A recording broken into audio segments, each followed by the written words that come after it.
Welcome, my fellow Americans.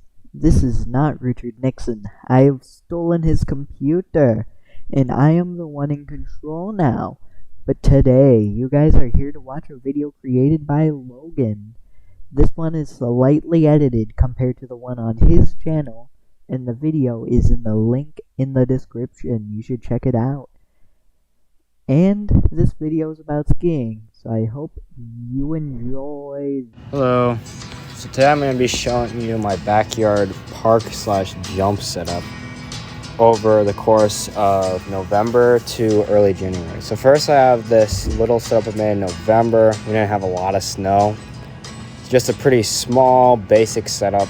Fortunately, most of it melted, but the top launch part, which you saw at the beginning of the clip, kind of stayed around and I reused it, but I had to rebuild it basically.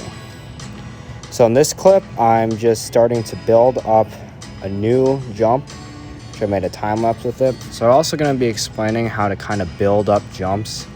So like in the video here, you can use some sort of wall, like a box or like a sled or something, and then you can use that to push a lot of snow up against it. And then eventually, I like to use a flat shovel, like this little pink one that I'll use throughout all my videos, up the lips. I prefer to do a more mellow lip, a lip where your skis kind of stay flat and level with the ground. So that's kind of what I do to build up a jump every winter. And that's what I use for this process, which I thought went the best. And I use this jump, although it kind of gets teared apart, melted a little bit, I use this initial jump to build up. And this all took place in November. Next up is going to be a few clips of me riding, so I'll show those to you now. Go!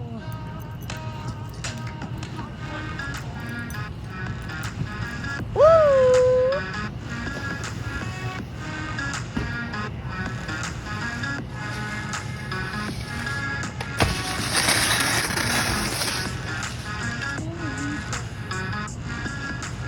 Don't fall.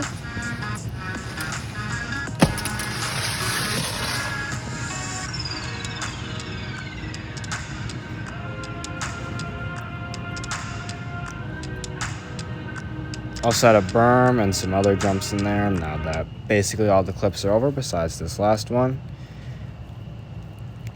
But after this, there's a big snowstorm and there was some melting. So I kind of redid the lip and made it a lot more steep, so it gets you more airtime. And then I kind of hardened out the landing a bit, made it a bit easier to land on because it was a little steep and hard to get to on the first rendition of the jump.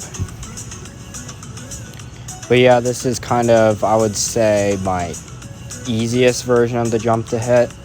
I had a pretty nice case pad, which is a place you land if you can't get all the way to the landing, but it's still an okay place to land.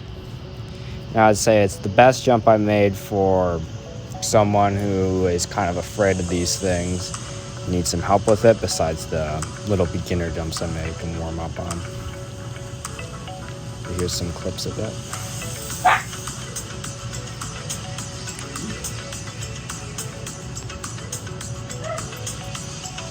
Alright, after that there was a pretty big snowstorm, so I rebuilt the lip up. Then now, here's a video of my current setup. Or well, the top of it. This setup took a little while to build. As you see, I have some test videos. I made the lip a little too steep, so I kept hitting it weird like that, but eventually I fixed it up and got it perfect. Here's what I do when I'm testing out a jump for a landing.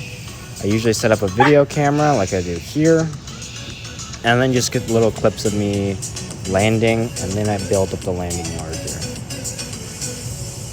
So right here is a full video that shows off the entire setup.